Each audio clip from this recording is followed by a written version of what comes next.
Kia ora whānau. I had the distinct pleasure of being able to be part of Te Mata Wananga, a kapa haka competition for Te Wānanga o Aoetearoa employees.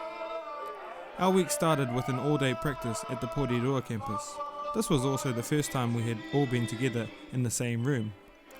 Then it was an early morning start to get to the mass pōhiri in Palmerston North by 9 AM. The pōhiri was special in the fact that each region received a tefa to signify the return of Te Mata Wananga to Palmerston North, where it all began in 2005.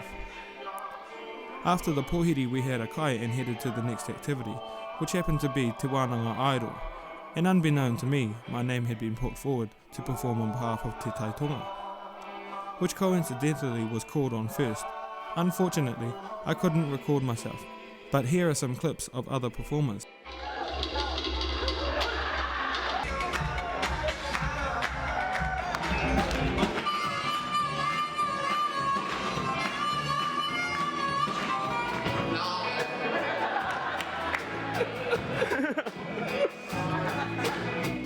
The next day, after just 2 practices as a kapa, the pressure was on to deliver.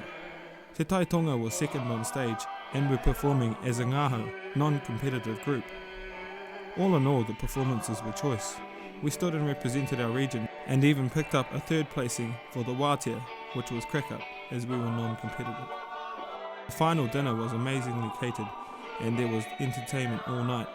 It was also the last official farewell for Pouhere Te Aotearoa Bentham Ohia, who received gifts of gratitude for his unrelenting advocacy for Te Wānanga o Aotearoa.